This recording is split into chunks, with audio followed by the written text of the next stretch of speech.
You're tuning in to the Black Hollywood Live Network, featuring news, interviews, and commentary on all things Black Hollywood. Hollywood redefined. From Los Angeles, California, presented by Maria Menounos and streaming live thanks to Akamai Technologies. This is Black Hollywood Live. Stand up, sit down, featuring in-depth discussion and interviews with stand-up comedians on the art of stand-up comedy. Black Hollywood Live. Hollywood redefined. You're listening to Black Hollywood Live. And now, the host for Black Hollywood Live, Stand Up, Sit Down. What's going on, everybody? It's your boy Ashford Thomas, and that's right, I've been back off a hiatus. Just got back from North Carolina, having a great homecoming at GHO, North Carolina A&T, my hometown, and also had a great homecoming at my alma mater, Howard University. Shouts out to HU and A&T. All right, guess who I got in the booth today? The one and only. This man is a writer, producer, and a great actor, and also on the music side as well. I mean, I'm talking about Robert Townsend with a mixtape up here. This brother's working. He's working. The one and only Mr. Eddie Flake. Say what's up to the people, baby. Hey, what's going on, everybody? What's good, baby? You got an epic introduction going on. Man, I gotta go hard, man. And this is my new look. This is my Childish Gambino right here, brother. I'm like, yo, let me just Cali right quick. It's winter time. Yeah, man. Thanks for having me, and I'm glad to be here. No problem, man. Yeah, Glad I could get you on the show and everything, man. We're just gonna jump right into it. Tell your whole story of where you've come to be, where you're at these days. All right, where you from, baby? Tell the people. I'm from everywhere, pretty much. I was actually born here. Okay. And Cali, yeah. But I was raised in Texas. Okay. Yeah, so I am a Cowboys fan. Oh.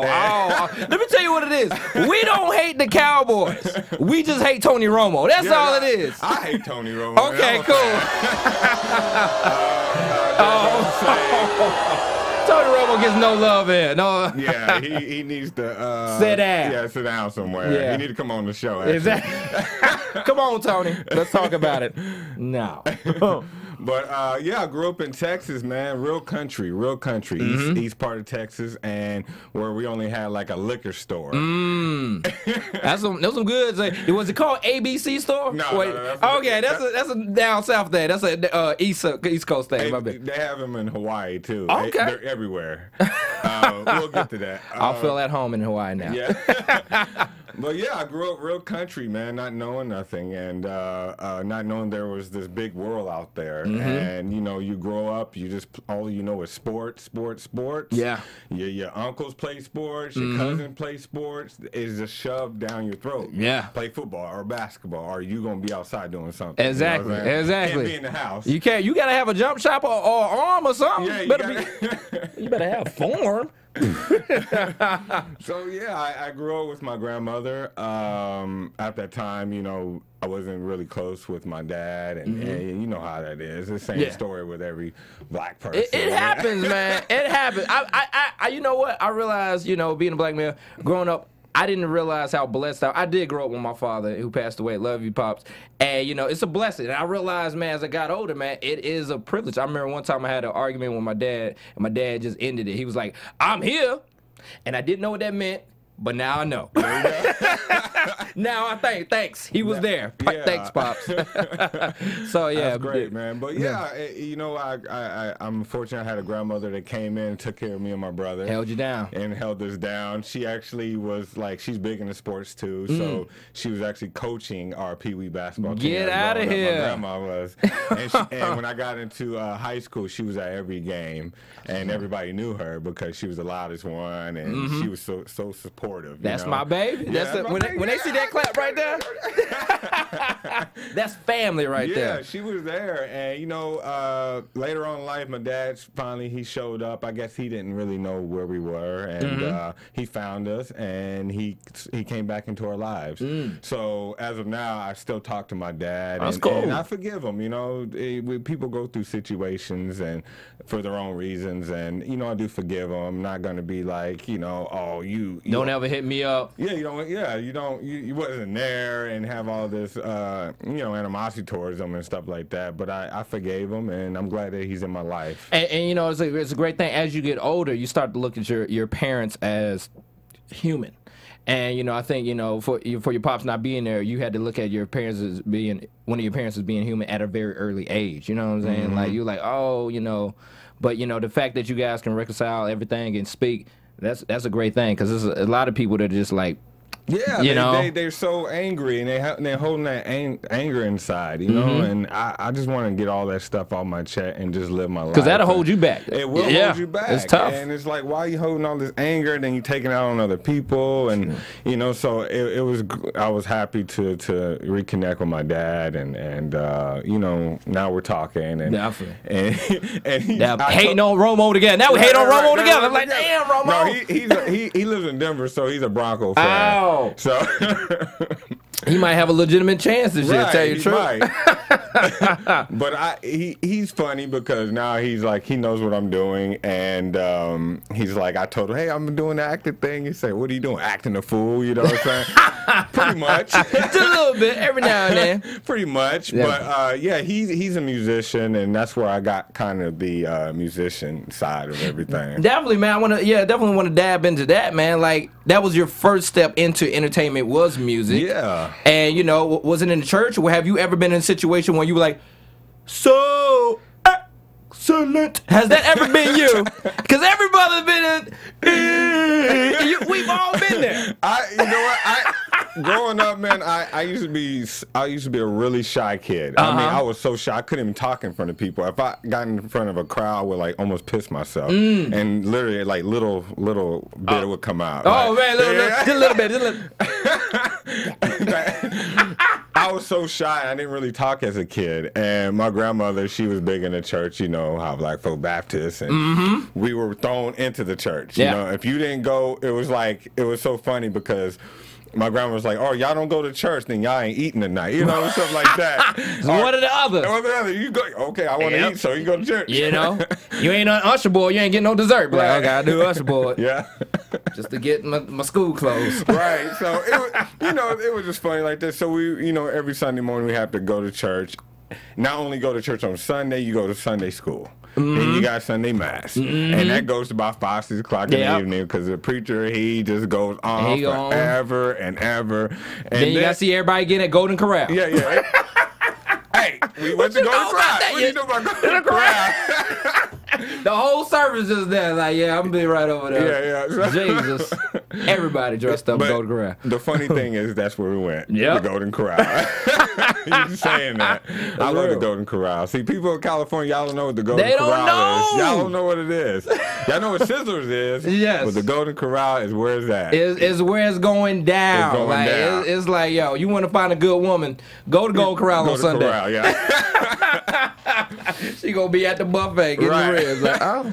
But we were in, Wednesday night was choir. We always had choir practice. So yes, I was. Yep. At that time, I think I was my voice wasn't deep enough, so I think I was what's the high? A tenor? A tenor, maybe. Alto. Something.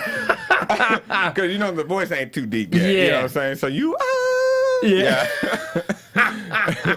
But that's real. Yeah, it started. I was always into doing that, and as in middle school and high school, I was in a band. So I played the trombone for a couple years, and it was funny because at that time I was playing sports and I was in the band. So you see, the only brother in football pads. I've seen that before. Like, that's why, he can't give it up. Just like pads up here. Yeah, pads up here. Everybody in the locker room, and you got to go out and do your thing. Make it happen. Yeah, make it happen. So that's commitment right there. Dude, I love playing sports and I love music.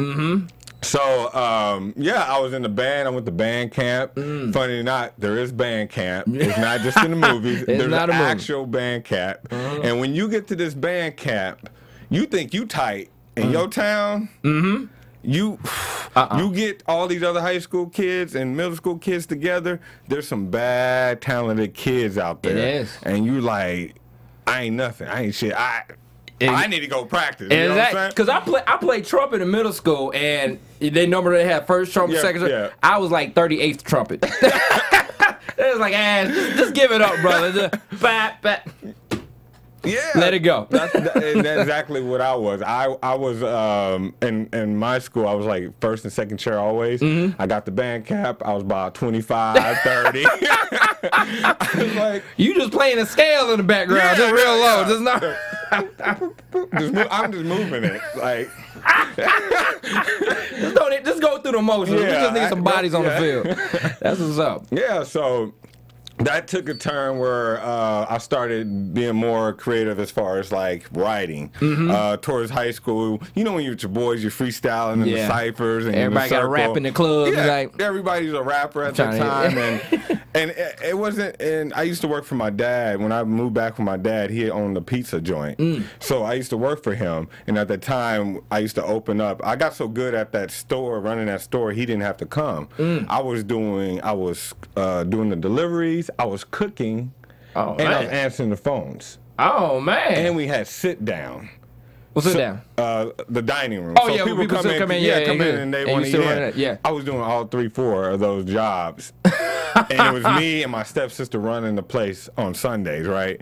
So I'll be in the back cooking it. like that. Yeah. Packing it up. I had to go. She's running the store. I get back. I'm on the call. Like, I'm doing all these jobs. Management, right? So I learned it at an early age. But during that time, I used to freestyle a lot in the store, and people used to think I was crazy because I would talk to myself a lot, and I'm freestyling. But at that time, I didn't take it seriously. You know, it was just for fun. Yeah.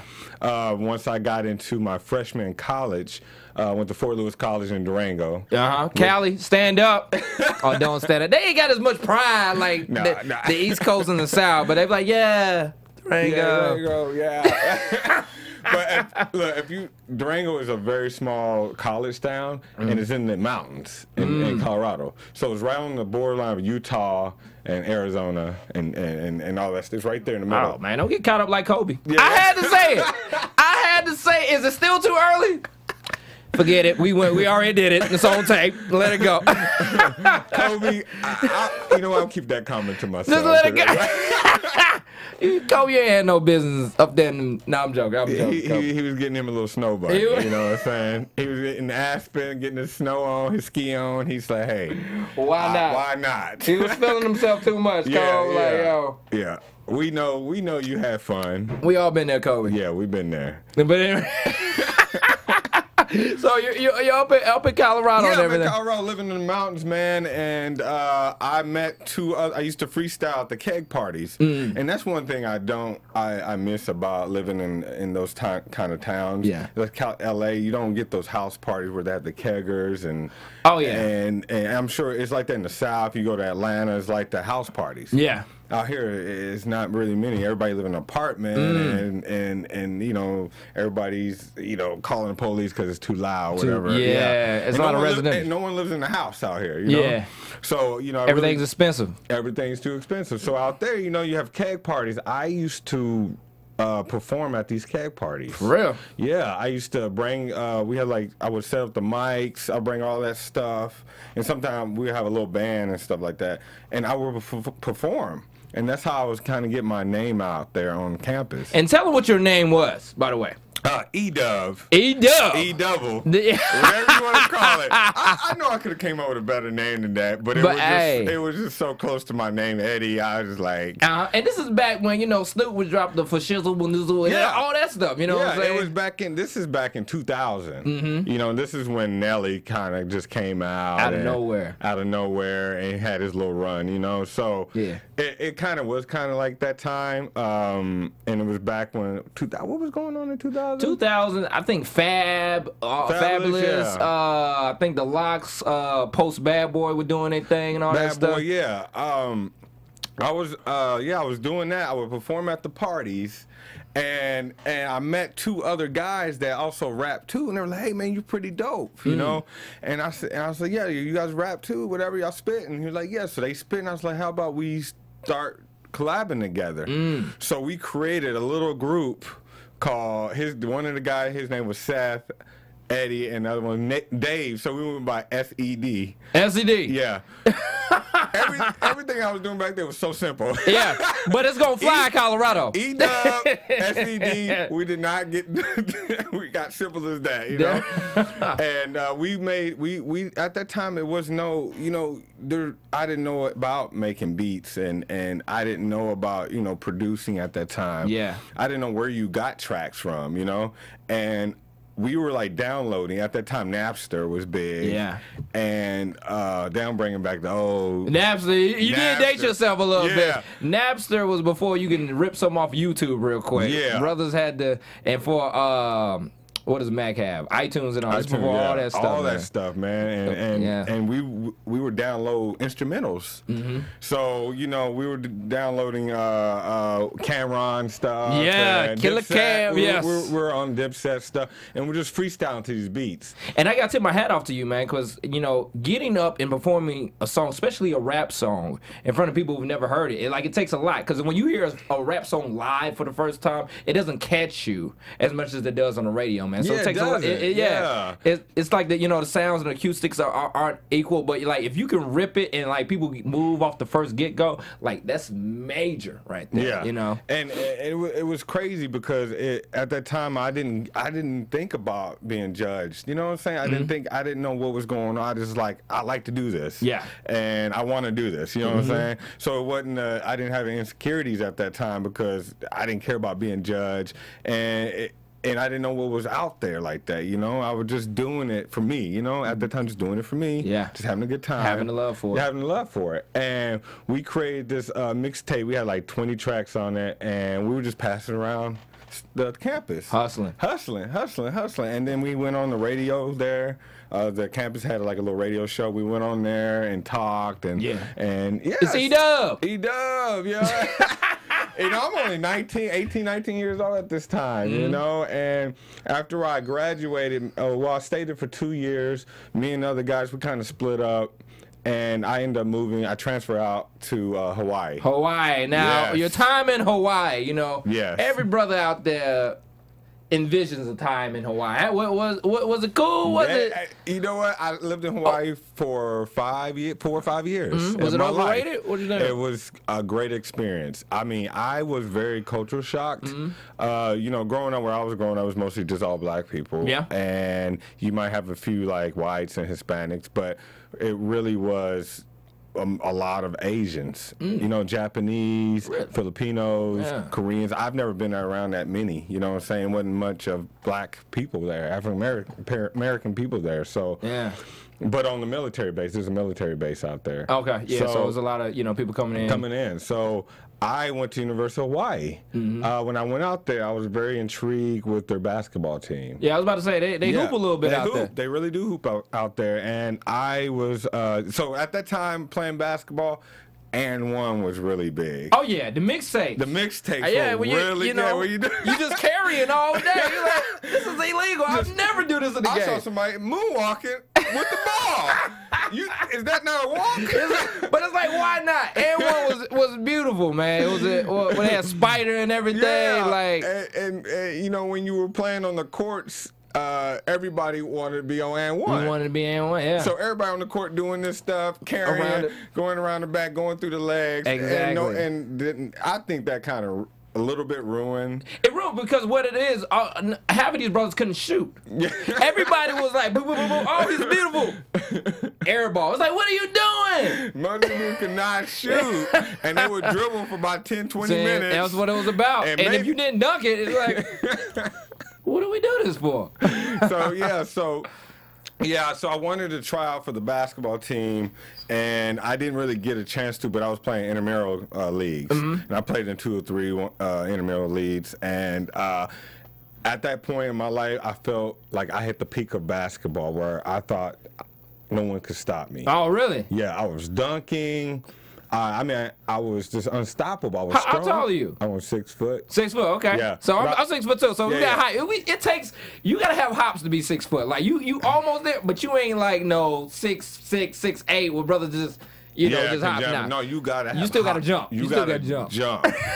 Like, and I was actually beasting it, man. And I when I was in high school, my dad and my coach were kind of like they didn't play me too much, and they kind of like gave me bad news, like, oh, only 1% make it to the league, and I really wanted to make it to the league, and I had inspirations to go play pro basketball, and when they told me that and I didn't get much playing time, it kind of ruined it for me. Yeah, it really did. I tell you, I just realized like yesterday that I believe I'm not going to the league. People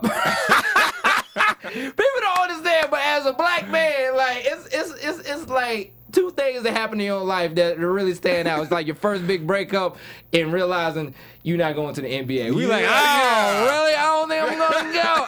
I was like sitting in my room yesterday. I was like, man, I don't think I'm gonna go to the league. Pat didn't hit me up, you know, to join Miami after LeBron left, and who didn't want to go to the league as a kid? Everybody want to go to the league. Everybody wanted to go to the league. I wanted to go to the league so bad. I built my own basketball court. Yo. I took a pole, a rim, and we let's make it happen. Make it happen. Stuck it in some dirt, and we played ball because we wanted to play basketball so bad. And I'm like, yeah, we going to the league. We gonna go to the league. Yeah. And then that kind of. Yeah. You start telling as a kid, man, you don't know the politics. You don't know. It is a lot of politics, which is kind of weird that I realized even like getting like high school. Say your high school coach doesn't like you. You know, you're not going to get looks from the colleges and all that stuff. Even in colleges, you know, NBA might not give you looks and all that stuff. And it's a lot, you're right, it's a lot of politics. And growing up, man, I didn't know this stuff. Yeah. Like, I wish I knew everything I know now back then. Yeah. But now I'm like, all the politics and all the stuff that was going on, and I did not know, you know, you don't even know. Yeah. Because there's only a few players. They keep that from you. Yeah. There's only a few players, like, at a high school level where people come to them and just like, you better play him. That's a privilege. That's a privilege. That be like, he better be on the court or whatever. And that's at private school. Yeah. If you went to a private school. Because your grades weren't right and they were just trying to get you out of there. Yeah, exactly. But definitely, man. So you're in college and everything. Yeah. Ball, you know, you never know. You never know. You know, Clippers might go downhill again. They might, you know, have an open tryout, and I'll see you there. No, not Clippers Lakers. I probably have a better chance playing with that. Oh! You know what? Not being from Cali, I'm kind of like, you know, Lakers are like the Cowboys of the NBA. Every year they can suck, but everybody's gonna be like, how are they gonna do this year? Right. You know what I'm saying? I'll tell you what, I do not see them beating anybody this year. Really? So because there's zero there. Who? I'm always gonna say Milwaukee Bucks. Did they lose to Milwaukee? Did they play against? I don't think they played Milwaukee yet. I'm a guarantee. Dude. I'm gonna say, yo, Lakers, your one and only win, not your only, hopefully not your only, should come against the Bucks. Because if you can't beat the Bucks, I mean, the YMCA Rec League should be able to beat the Bucks. But anyway, dude, they're not, dude.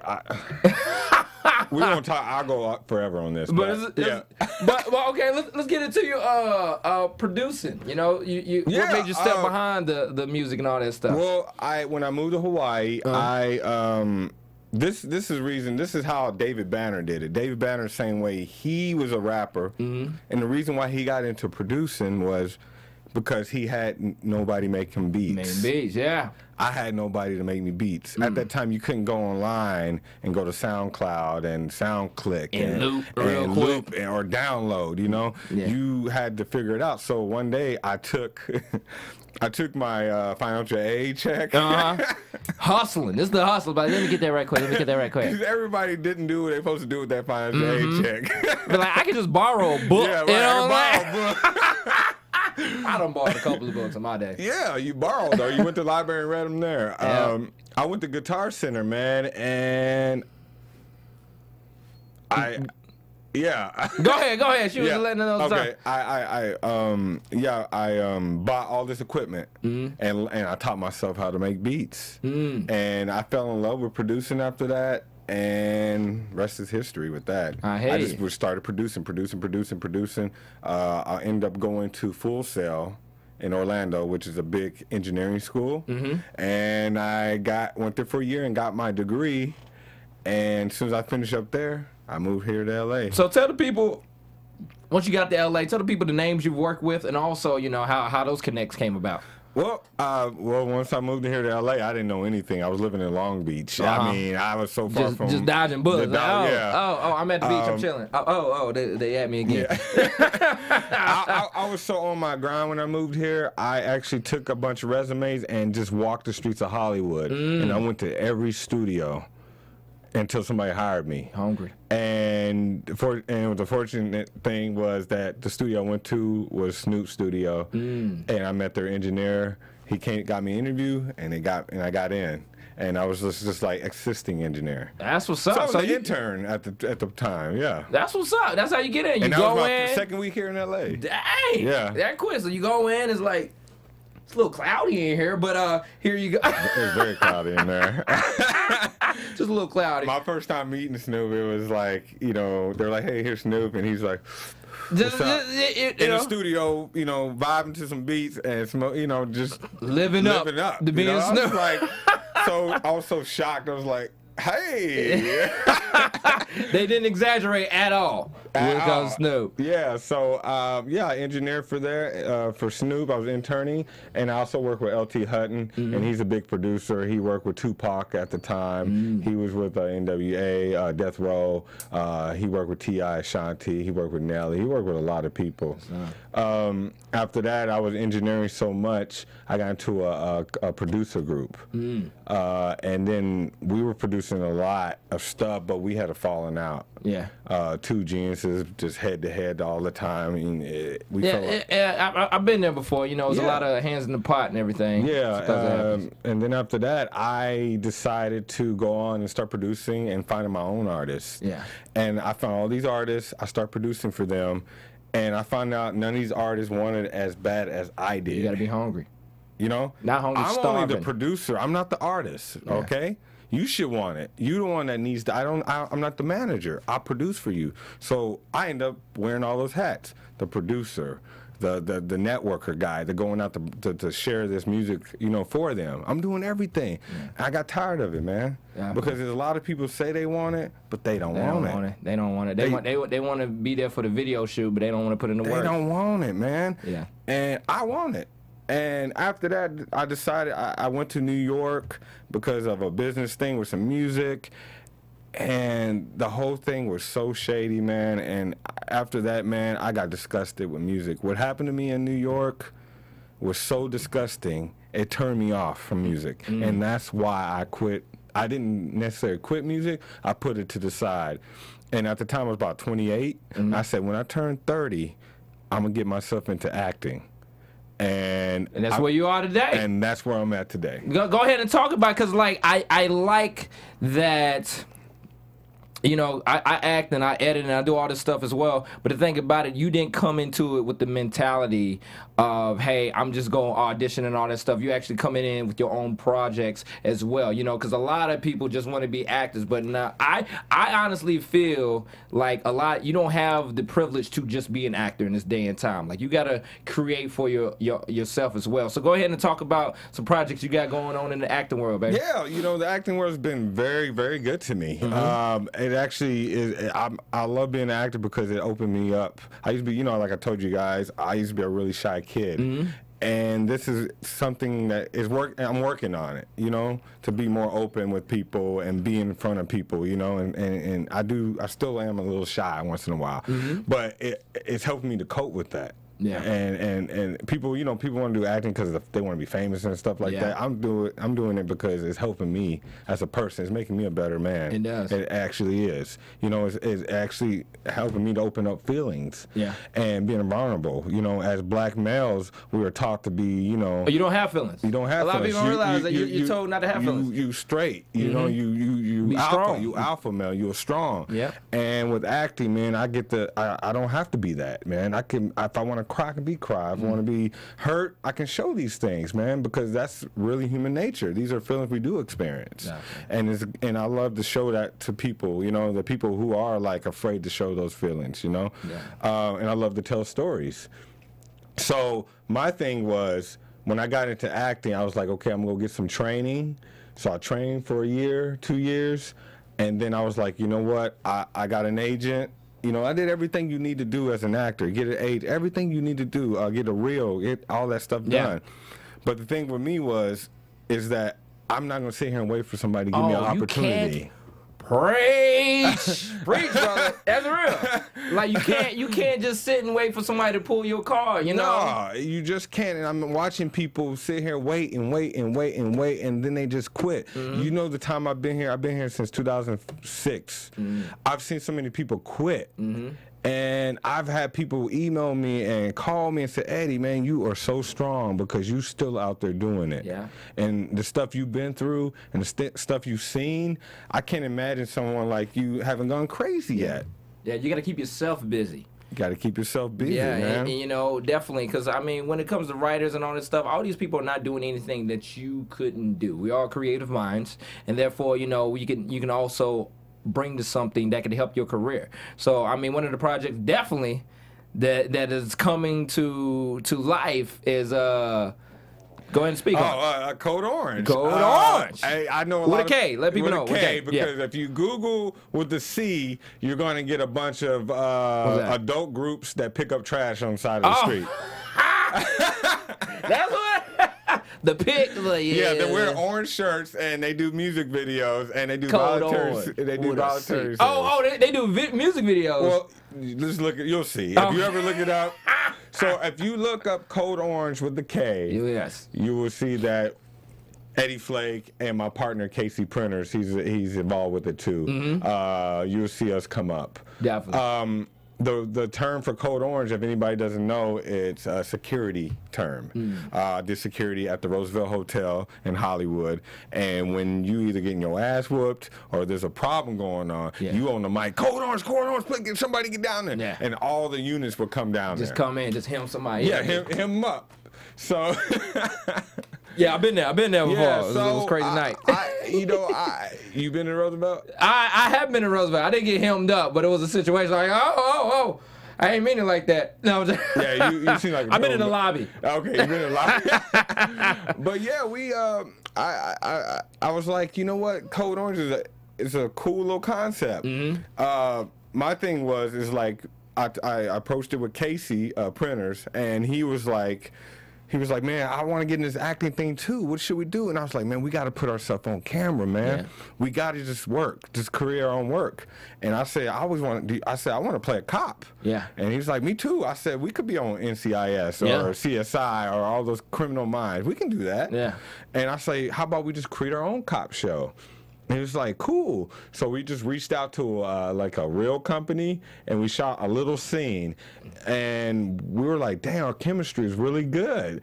It's a really cool concept. Yeah, it looks great. I've seen, you know what? We've been working on Kode Orange for a year now. This is not the first time we shot Kode Orange. Yeah. We shot Kode Orange last year with other directors and stuff like that, and they missed a lot of shots. Yeah.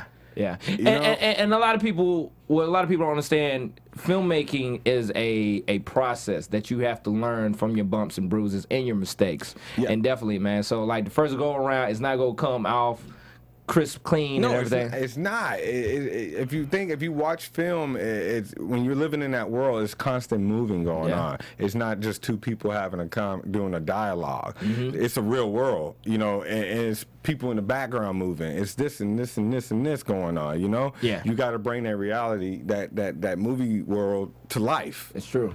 It's true. And so we brought it to life. We went back, saw what we shot, and evaluated it, and was just like, we need to do this again. we can't present this out there. TV is probably the best it's ever been right now. A lot of competition out there. So we looking at it and was like, you know what? Let's do a Kickstarter campaign.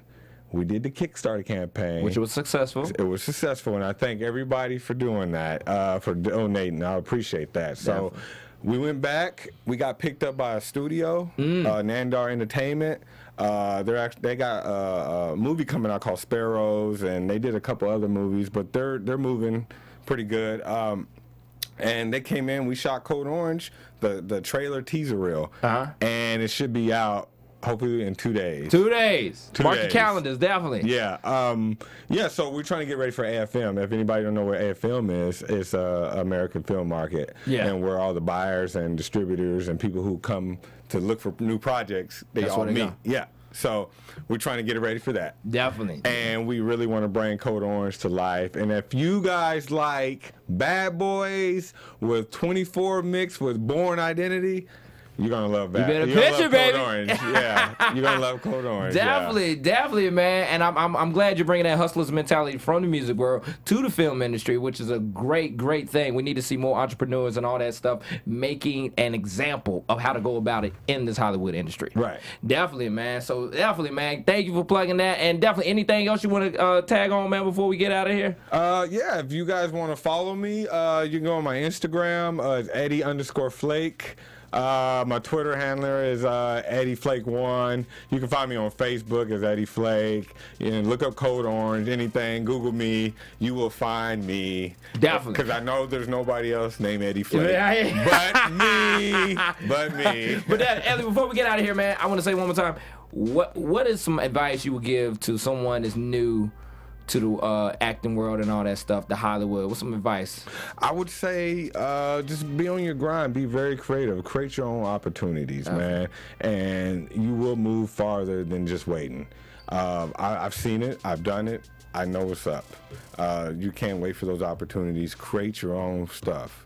If you got a camera, everybody has a camera, you can do it with your iPhone.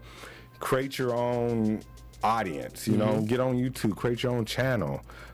Just do that, you know what I'm saying? Of course, go out and get your agent and everything, and go out for auditions, but the agent and your Nobody's manager gonna work harder than you, baby. Yes, and they're not gonna do that for you. Definitely. So create your own material, man. It's working, and I'm watching. And when I look at what's a good example, Black Sexy TV. Yeah. They doing it, and they've been doing it for years. And they've been doing it for years. Yeah. And I've been watching them, keeping up with them, and I like what they're doing. Yeah. So create your own stuff. Well, most definitely. You heard her, man, right here from my man Eddie Flake. Definitely. And you know where to find me online. It's your boy Ashford J. Thomas. You can find me online at Ashford JT and also at Houghton U, HOWTON. Be sure to check out my fellowship at HoughtonU.com. It's a crazy show, and we need your support to create a fellowship for HBCU students that actually work on a film production. You can find me anytime on email me at HoughtonU@gmail. It's your boy Ashford J. Thomas. Once again, thank you to Mr. Eddie Flake. Yeah. Definitely, man. And this has been another episode of Stand Up and Sit Down. Holla at you later. See you next week. Peace. From producers Maria Menounos, Dario Kristen, Tiana Hobson, Kevin Undergaro, and the entire BHL crew, we would like to thank you for supporting Black Hollywood Live, the first online broadcast network dedicated to African American entertainment. For questions and comments, contact us at info@blackhollywoodlive.com. Like us on Facebook, tweet us, or Instagram us at BHL Online. And I'm your BHL announcer, Scipio. Instagram me at Planet Scipio. Thank you for tuning in. The views expressed here are those of the host only and do not necessarily reflect the views of BHL or its owners or principals.